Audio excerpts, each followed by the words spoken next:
ಕರ್ನಾಟಕದಲ್ಲಿ ಮುಖ್ಯಮಂತ್ರಿಗಳ ಬದಲಾವಣೆಯನ್ನ ಮಾಡಲಿಕ್ಕೆ ಹೈಕಮಾಂಡ್ ನಿರ್ಧಾರ ಮಾಡಿದಂತಿದೆ. ಮುಖ್ಯಮಂತ್ರಿಯಾಗಿ ಸಿದ್ದರಾಮಯ್ಯ ಬದಲಾಗ್ತಾರಾ? ಡಿಕೆ ಶಿವಕುಮಾರ್ ಮುಖ್ಯಮಂತ್ರಿ ಆಗೋದೇ ಇಲ್ವಾ? ಸಿಎಂ ಕುರ್ಚಿ ಖಾಲಿ ಆದ್ರೆ ಯಾರು ಬಂದು ಕುತ್ಕೊಳ್ತಾರೆ ಅಲ್ಲಿ? ಮಲ್ಲಿಕಾರ್ಜುನ ಖರ್ಗೆ ಅವರಿಗೆ ಅದೃಷ್ಟ ಕಾದಿದೆಯಾ? ಮತ್ತೆ ಅಹಿಂದ ನಾಯಕರಲ್ಲಿ ಒಬ್ರು ಯಾರಾದ್ರೂ ಮುಖ್ಯಮಂತ್ರಿ ಆಗ್ತಾರಾ? ಮುಖ್ಯಮಂತ್ರಿ ಸ್ಥಾನ ಸಿಗ್ಲಿಲ್ಲ ಅಂದ್ರೆ ಡಿಕೆ ಶಿವಕುಮಾರ್ ಯಾವ ದಾರಿಯನ್ನ ನೋಡ್ಕೋತಾರೆ?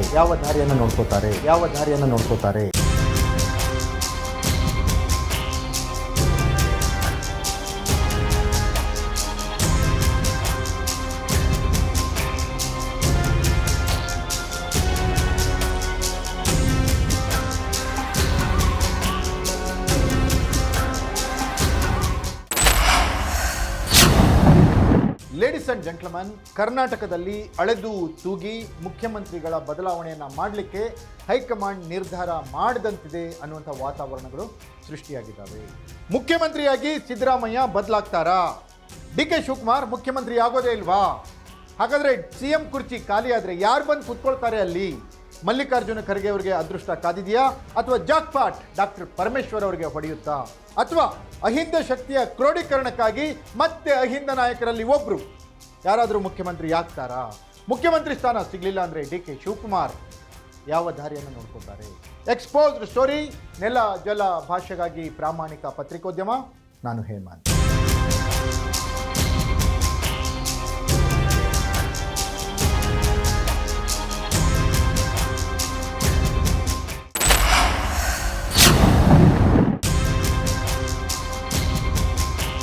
ಎಸ್ ವೀಕ್ಷಕರೇ, ರಾಜ್ಯದಲ್ಲಿ ಅಂತೂ ಇಂತೂ ಮುಖ್ಯಮಂತ್ರಿ ಬದಲಾವಣೆಗೆ ಕಾಲ ಸನ್ನಿಹಿತ ಆಗ್ತಾ ಇದೆ.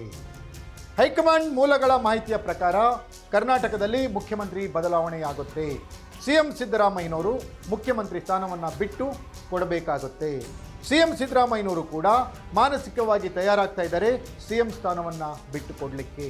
ಆದರೆ ಮುಖ್ಯಮಂತ್ರಿ ಸ್ಥಾನದಿಂದ ಕೆಳಗಿಳಿದ್ರೆ ಸಿದ್ದರಾಮಯ್ಯನವರ ಪ್ರಮುಖ ಕಂಡೀಷನ್ ಏನಪ್ಪಾ ಅಂದ್ರೆ, ಯಾರಾಗ್ತಾರೆ ಮುಂದಿನ ಮುಖ್ಯಮಂತ್ರಿ? ಡಿಕೆ ಶಿವಕುಮಾರ್ ಮುಖ್ಯಮಂತ್ರಿ ಆಗ್ಲಿಕ್ಕೆ ಸಿದ್ದರಾಮಯ್ಯನವರು ಬಿಟ್ಟು ಬಿಡ್ತಾರ? ಸುಲಭವಾಗಿ ಒಪ್ಕೊಂಡ್ಬಿಡ್ತಾರ? ದೊಡ್ಡ ಮನಸ್ಸಿನಿಂದ ಆಯ್ತು ಡಿಕೆ ಸಿಎಂ ಆಗಲಿ ಅಂತ ಸಿದ್ದರಾಮಯ್ಯನವರು ಒಪ್ಕೊಳ್ತಾರೆ ಅಂತ ಯಾರಿಗಾದ್ರೂ ಅನ್ಸುತ್ತೆ? ನೆವರ್. ಆ ಸಾಧ್ಯತೆ ಇಲ್ಲವೇ ಇಲ್ಲ. ಹಾಗಾಗಿ ಡಿಕೆ ಶಿವಕುಮಾರ್ ಮುಖ್ಯಮಂತ್ರಿ ಆಗೋದು ಈ ಅವಧಿಯಲ್ಲಿ ಸಾಧ್ಯವಿಲ್ಲ ಅನ್ನುವಂಥ ವಾತಾವರಣ ನಿರ್ಮಾಣವಾಗಿದೆ.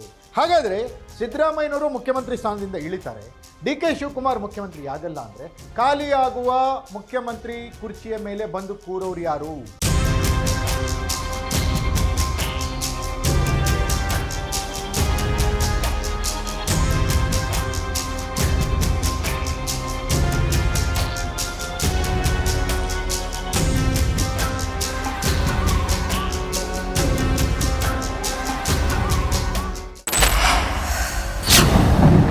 ಎಸ್ ವೀಕ್ಷಕರೇ, ಯಾವಾಗ ಮುಖ್ಯಮಂತ್ರಿ ಬದಲಾವಣೆಯ ವಿಚಾರ ಅಂತ ಚರ್ಚೆಗೆ ಬರುತ್ತೋ ಆಗ ಸಿದ್ದರಾಮಯ್ಯನವರು ಉರುಳಿಸ್ತಿದ್ದ ದಾಳ ಏನಪ್ಪ ಅಂದರೆ ದಲಿತ ಸಿಎಂ ಅನ್ನುವಂತಹ ವಿಚಾರ.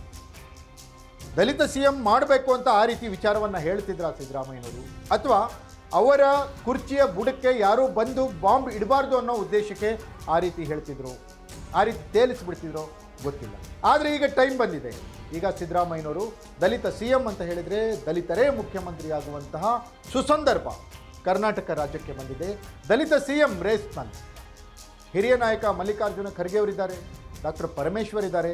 ಇವರಿಬ್ಬರಲ್ಲಿ ಯಾರಾದರೂ ಮುಖ್ಯಮಂತ್ರಿ ಆಗ್ತಾರೆ ಅನ್ನುವಂಥ ಮಾತುಗಳು ಸದ್ಯದಲ್ಲಿ ಚರ್ಚೆಯಲ್ಲಿವೆ.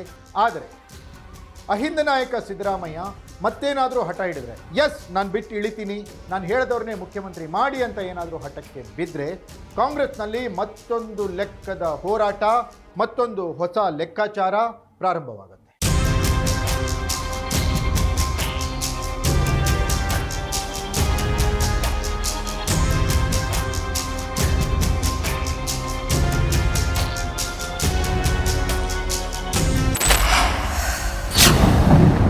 ಎಸ್ ವೀಕ್ಷಕರೇ, ಈಗ ಕೆಪಿಸಿಸಿ ಅಧ್ಯಕ್ಷ ಸ್ಥಾನದ ಬದಲಾವಣೆಯೂ ಆಗಬೇಕು ಅಂತ ಹೇಳಿ ಸತೀಶ್ ಜಾರಕಿಹೊಳಿ ದೆಹಲಿ ವಿಸಿಟ್ ಮಾಡಿದ್ರು. ಸತೀಶ್ಗೆ ಬಾಗಲಕೋಟೆಯ ಇನ್ಚಾರ್ಜನ್ನು ಕೊಟ್ಟಂಥ ಹೈಕಮಾಂಡ್ ಬಾಗಲಕೋಟೆಯಲ್ಲಿ ಗೆಲ್ಸ್ಕೊಂಡು ಬನ್ನಿ, ನೀವೇ ಕೆಪಿಸಿಸಿ ಅಧ್ಯಕ್ಷರಾಗ್ತೀರಿ ಅನ್ನುವ ಭರವಸೆಯನ್ನು ಕೊಟ್ಟಿತ್ತು ಅಂತ ಸತೀಶ್ ಜಾರಕಿಹೊಳಿ ಹೇಳಿದರು. ಆದರೆ ಅದರ ಜೊತೆಗೆ ಪ್ರಬಲ ಲಿಂಗಾಯತ ನಾಯಕ ಎಂ.ಬಿ. ಪಾಟೀಲ್ ಕೂಡ ಕೆಪಿಸಿಸಿ ಅಧ್ಯಕ್ಷರಾಗಬೇಕು ಅನ್ನೋದ್ರ ಮೇಲೆ ಕಣ್ಣಿಟ್ಟಿದ್ದಾರೆ ಅನ್ನೋಂಥ ಮಾಹಿತಿಗಳಿದ್ದಾವೆ. ಆದರೆ ಎಂ.ಬಿ. ಪಾಟೀಲ್ ಅವರು ಹೇಳಿದ್ದಾರೆ, 2 ಬಾರಿ ನನಗೆ ಅವಕಾಶ ಬಂದರೆ ನಾನೇ ಒಪ್ಕೊಂಡಿಲ್ಲ ಅನ್ನೋಂಥ ಮಾತನ್ನು ಕೂಡ ಹೇಳಿದ್ದಾರೆ. ಈಗ ಬದಲಾದ ರಾಜಕೀಯ ಪರಿಸ್ಥಿತಿಯಲ್ಲಿ DK ಶಿವಕುಮಾರ್ DCM ಇದ್ದಾರೆ, ಅವರು ಮುಖ್ಯಮಂತ್ರಿ ಆಗೋದು ಡೌಟ್ ಅನ್ನಲಾಗ್ತಾ ಇದೆ. ಸಿದ್ದರಾಮಯ್ಯನವರು ಮುಖ್ಯಮಂತ್ರಿ ಸ್ಥಾನದಿಂದ ಕೆಳಗಿಳಿಯೋದು ಕನ್ಫರ್ಮ್ ಅನ್ನುವಂಥ ಮಾತುಗಳು ಕೇಳಿ ಬರ್ತಾ ಇದ್ದಾವೆ. ಹೈಕಮಾಂಡ್ ಕೂಡ ಕರ್ನಾಟಕದಲ್ಲಿ ಮುಖ್ಯಮಂತ್ರಿ ಬದಲಾವಣೆಗೆ ಆಸಕ್ತಿಯನ್ನು ತೋರಿಸ್ತಾ ಇದೆ.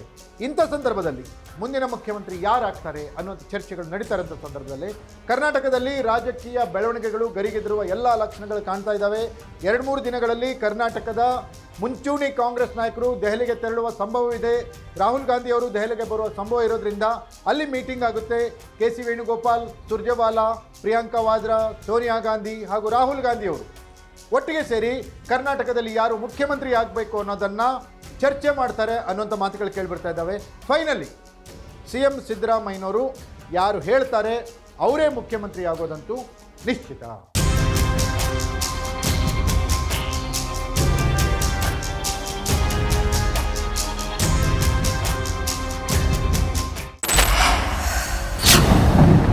ಇದಾಗಿತ್ತು ಎಕ್ಸ್ಪೋಸ್ ಸ್ಟೋರಿ. ನೆಲ ಜಲ ಭಾಷೆಗಾಗಿ ನೋಡ್ತಾ ಇರಿ ಫೋಕಸ್ TV.